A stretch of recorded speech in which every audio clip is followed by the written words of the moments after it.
అందరికీ నమస్కారం. 'అల్లు అర్జున్‌కి ప్రమాదం 105,00,00,000 భారీ నష్టం.' ఈ విషయాలను తెలుసుకుంది వీడియో అయితే మీరు కంప్లీట్‌గా చూడండి. అప్పుడే మీకు కంప్లీట్ ఇన్ఫర్మేషన్ ఏంటో అర్థమవుతుంది.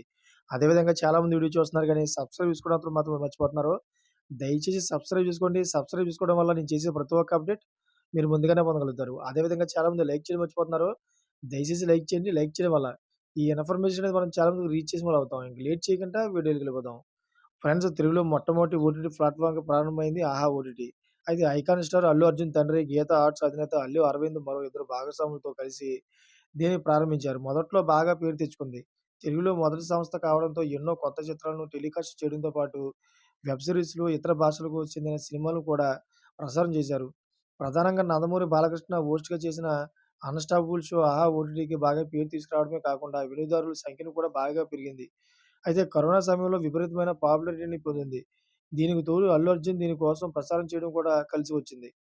అయితే అటువంటి సంస్థ ముగిసిన ఆర్థిక ఏడాదిలో 105,00,00,000 నష్టానికి చవిచూసింది. 2023, 24 ఆర్థిక సంవత్సరంలో 105,00,00,000 నష్టాలు వచ్చాయని ఆహా ఓటీటీ అధికారికంగా ప్రకటించింది.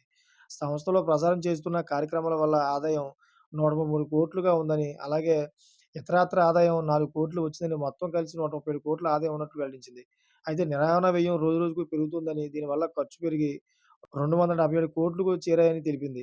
అందువల్ల 105,00,00,000 నష్టాలను చవిచూడాల్సి వచ్చినట్లు పేర్కొంది. అయితే గత ఏడాదితో పోలిస్తే సంస్థ పనితీరు మెరుగుపడింది.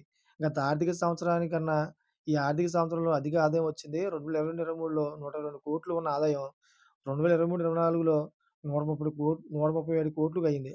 అందుకు తగినట్లుగానే నష్టాలను కూడా తగ్గించుకుంటూ వస్తున్నారు. గతేడాది 120,00,00,000 నష్టం రాగా ఈ ఆర్థిక ఏడాది 105,00,00,000 తగ్గింది. అయితే తెలుగులో మొదటిసారిగా ఓటీటీని ప్రారంభించిన తర్వాత తమిళంలో కూడా ప్రారంభించారు. స్థానికంగా ఉండే సినిమాలతో పాటు ఇతర భాషల నుంచి వచ్చిన సినిమాలను డబ్బింగ్ చేసి విడుదల చేస్తున్నారు.